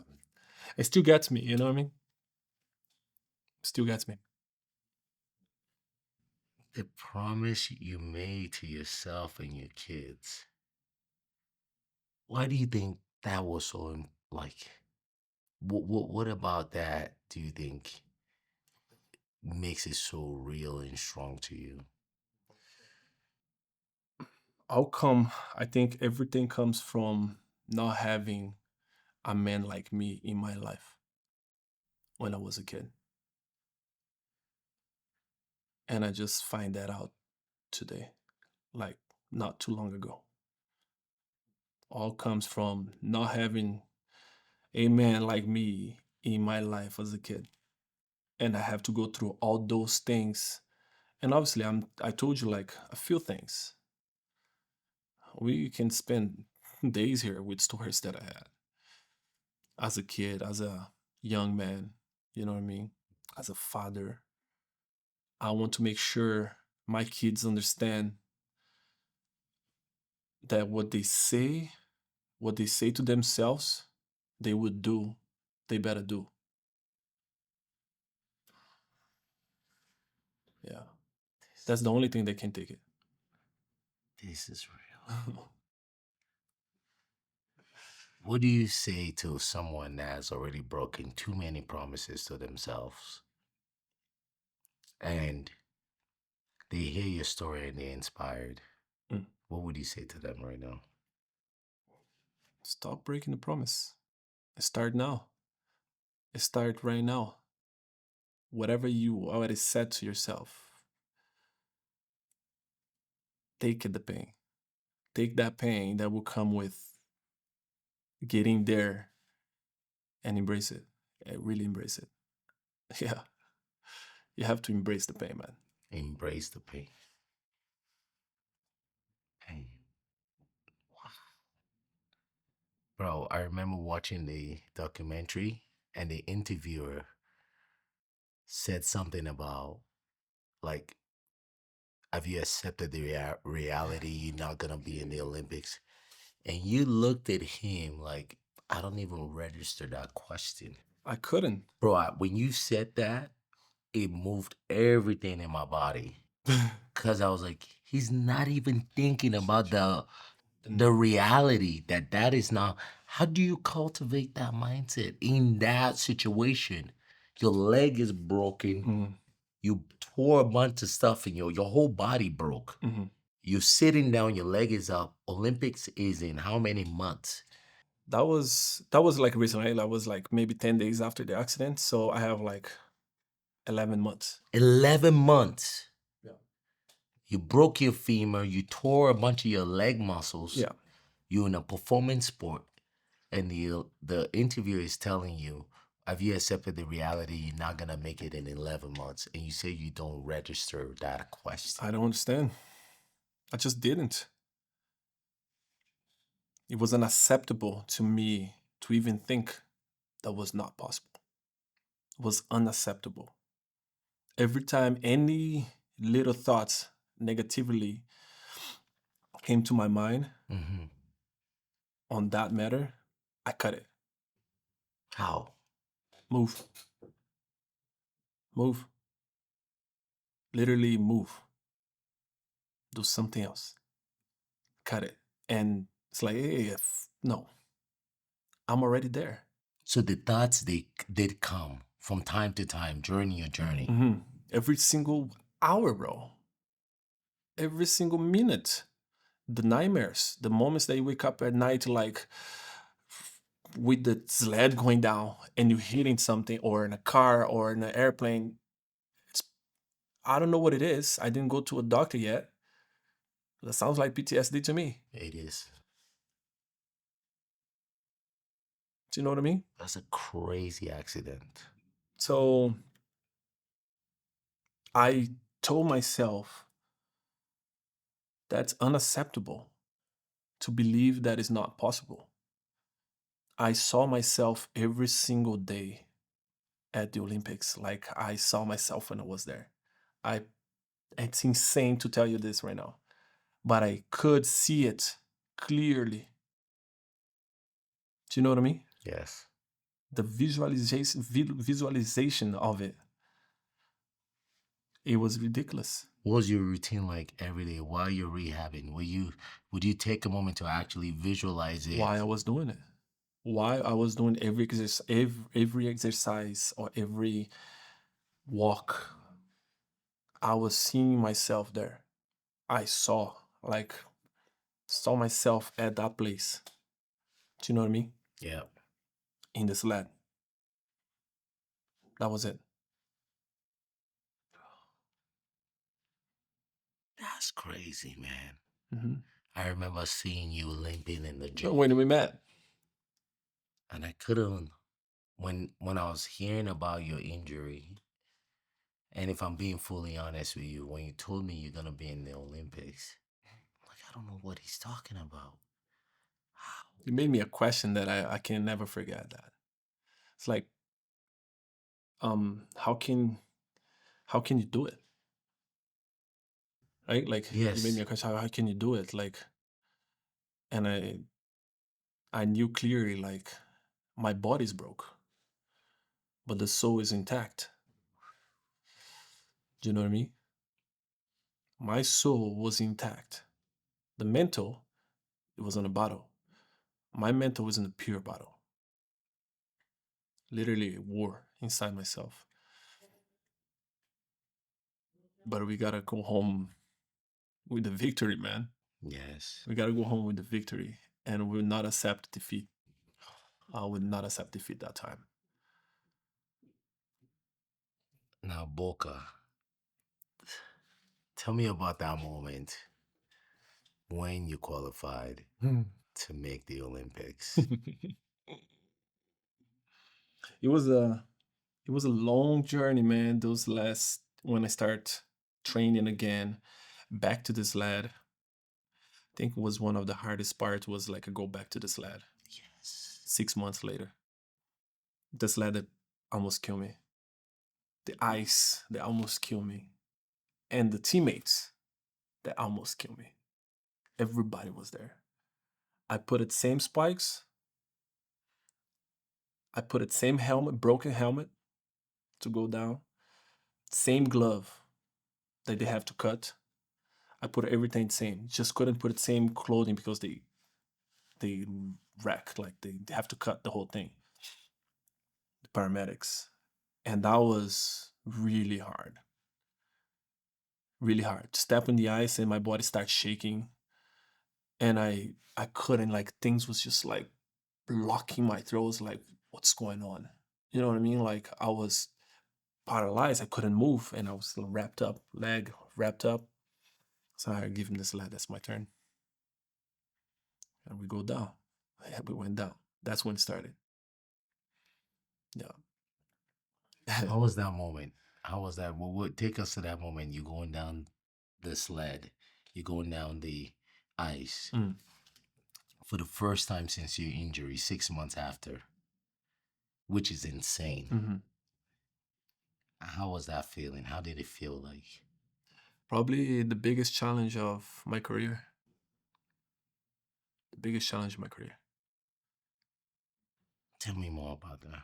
When I start pushing, it was already like hard enough. You know what I mean? Like the body was just stuck. Like I couldn't run properly. Obviously because of the leg, but everything else was like paralyzed inside me. When the sled, I jump in the sled. When the sled started getting faster, I'll hold that sled like I never hold anything, man. The moment like it passed where we crash, where it hits, I felt my heart just like about to stop. And I can't just not do it. I could not go home. I could not give up. You know what I mean? I could not stop there. It felt like I was battling the biggest demons of my life. And I kept doing it, kept doing it, kept doing it. And the rest is history. Oh my God, man. This is I'm just visualizing that moment of you going back to the sled. And I Yeah. think you remember you saying it to me like the week before you Hmm. went, saying Hmm. that, yo, I'm going back to the Hmm. sled. And in my brain, I'm still in La La Land thinking, how the fuck? Yeah. How is he doing this right now? Yeah, because you see me like training every day and Yes. lifting or whatever, walking like all messed up. I still walk messed up. Like my walk is not same anymore. Um, my run is not same anymore. But what can you do? Damn. Yeah. Bro, you went back on the sled. And after that day was done, the training session, you faced the biggest demon, the biggest battle, the biggest challenge of your career. How was it that night for you? Man, I'm not gonna lie. I was pretty proud of myself. Really proud. And it's hard for me to feel proud of myself. It's a challenge. Like don't matter how big is the accomplishment that I have. I always feel like, all right, cool. What else now? What's next? So I don't really spend much time celebrating, which is I think is not too healthy. You know what I mean?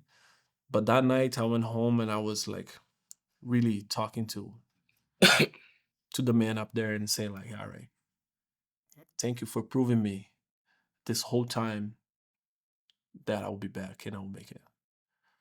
Remember, that's not guaranteed. I was way behind everybody, way behind everybody.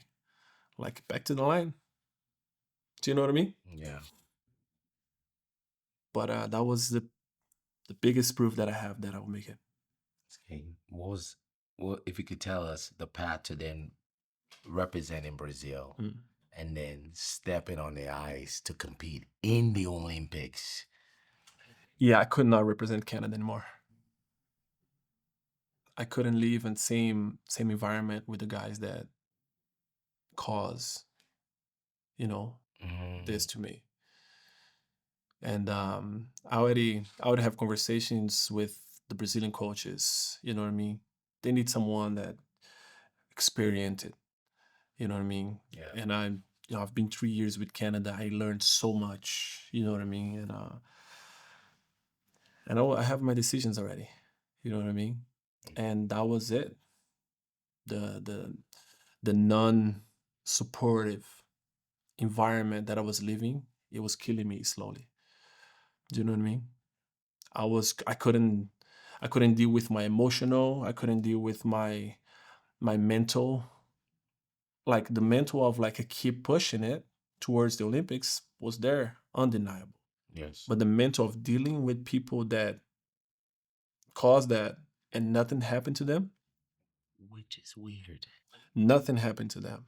Like literally nothing. They were competing in the next week. All right, go do you guys thing. Do you know what I mean? No punishment, no nothing. And And that could have killed you. I was just forgotten the side. I was literally just like, all right, Boca, thank you. Sorry. We here, but we're not here. We can't support you financially because you didn't compete the world champs. Um, you know what I mean? So they let Let me dry, literally. And it's the first time I'm speaking about this. You know what I mean? Like my lawyers might even hate me now. They let me dry. Simple as that. I was like, what am I doing? My country needs me.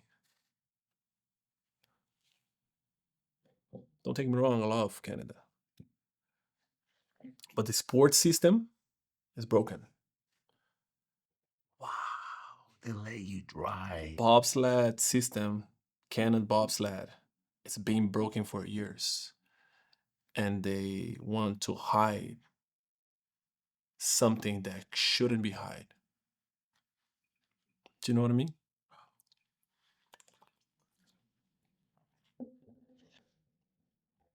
I was thinking about this and I had this question, but I'll get to it.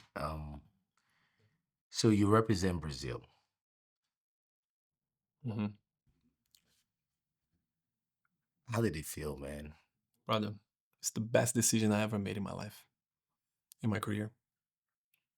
Best decision. And you're in the Olympics 11 months, 12 months after your injury. Yeah. That drove me more. That made me drive way harder because I want to represent my country.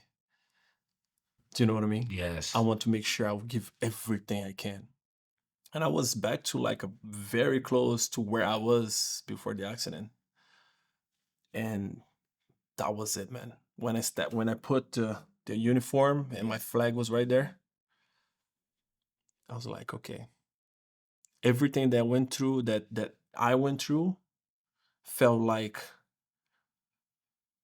necessary to pivot my life, you know what I mean, to where I took. Wow, I can't believe that.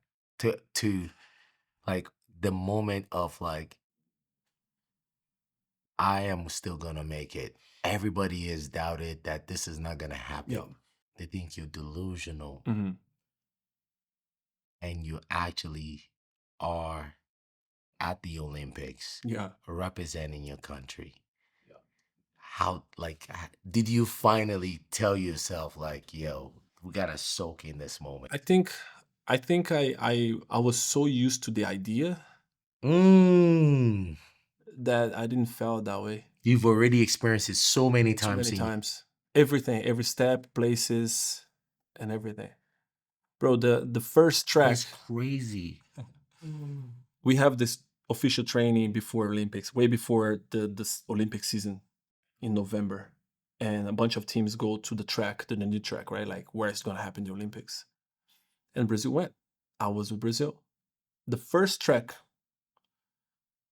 that I slide after the accident was Milano Cortina. I was training with the pilot later on, maybe a couple of days later in November. And we stop and we're looking at night. It's just like the lights at the track. All you can see is the track in a very dark mountain. And we stop right there after running. And I look at him like, you ready, right? Because I'm gonna be here with you. He looked at me, he's like, hell yeah. Literally like that, man. It's like, you ready? Because I'm gonna be here with you, man, in February. Boom. Let's get to work. Let's get to work. It's crazy, man. That is crazy. What a journey, bro. Yeah. Oh my goodness. This is one of your story is one of the most inspiring thing to me specifically because of all of the obstacles you went against from being a child, no dad, Mm. struggling, went left, came right, pushed, made a promise to yourself, got a very devastating injury that if you quit, everyone could have fully understood. But you Mhm. stuck to your goal. You stuck, and you said something that's so profound. You saw it so many times in your mind. Yeah. When you got there, it It was was nothing. normal. It was normal. It's like you were supposed to be there. Now, the question I have for you: have you forgiven that guy, Which one? Which one? Because there's so many of them that did me wrong. Taylor Austin?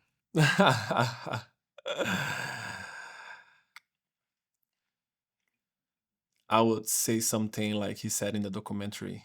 No comments. Oh my God. Now, I'm gonna switch gears. There we go. I want you to speak to the father out there right now,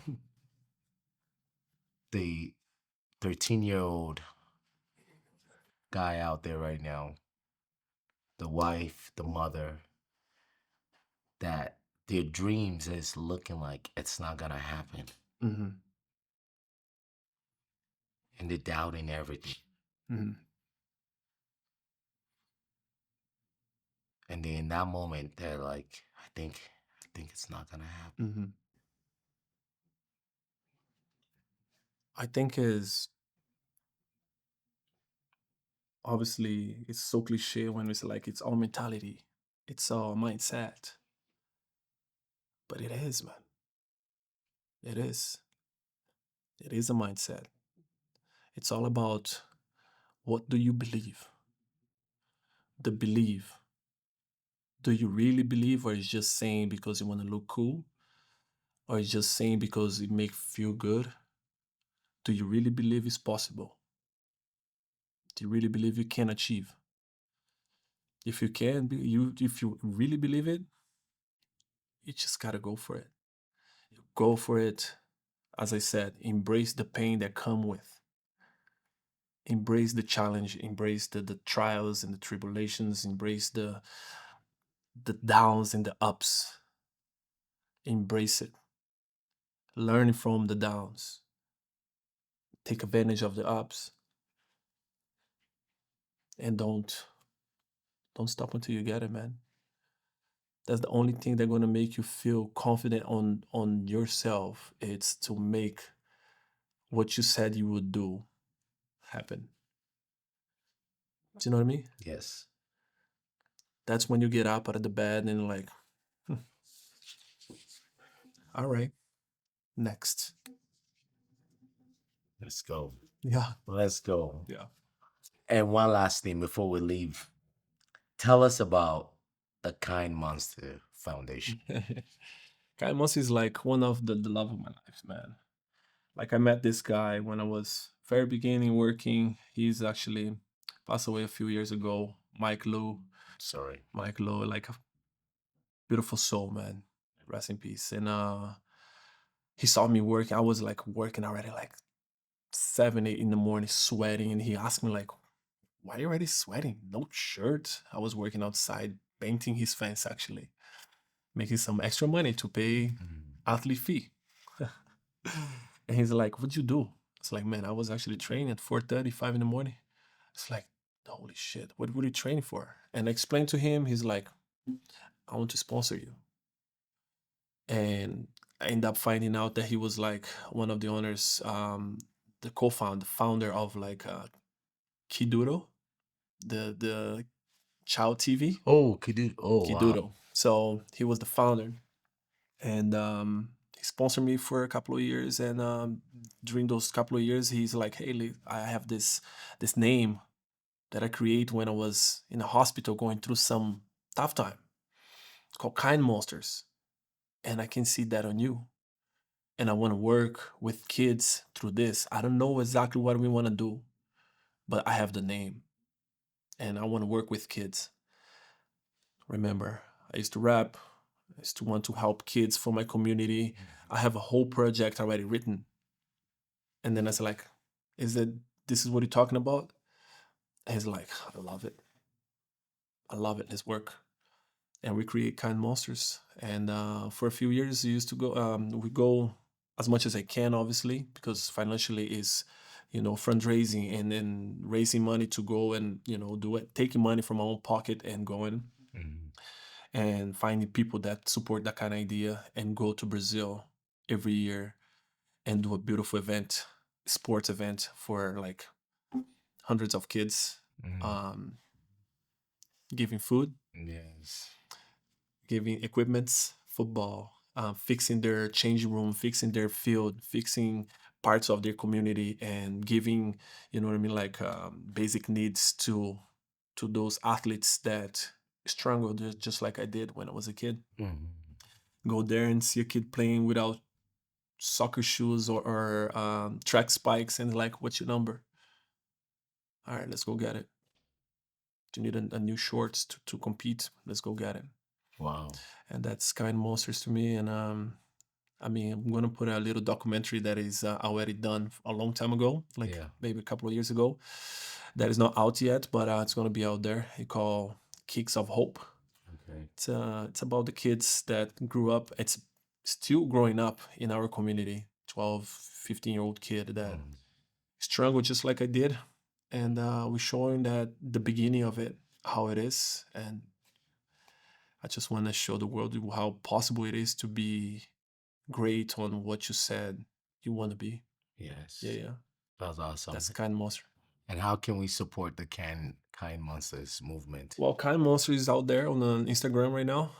We still don't have a website, but you can just DM, and I'm gonna talk straight to me or one of my partners in Brazil that organized the foundation. It's still not a foundation; it's just an organization that organize events to help kids. That's awesome. That's sports. incredible, man. Yeah, man. The Kind Monsters Foundation or organization, guys, go support them.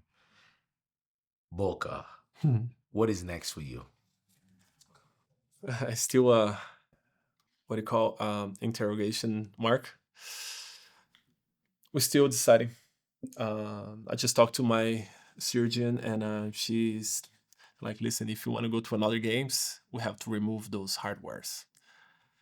So I got another surgery to do very soon. So right now I'm grinding, piling up the paper to make sure I can stay home for 5 months recovery. That's awesome. But I'm not gonna be home. You're not. You're not. You're gonna start doing leg curls from the bed. Yeah.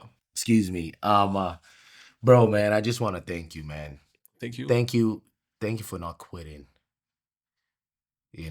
Thank you for not quitting. Thank you for believing, and thank you for making your dreams come true. Because your story inspires the rest of us that are on quest to see our dreams come true. Appreciate it, man. You're the man. Thank you. Thank you for having me. God. Thank you for having me, man. Let's go. Seriously. Come on.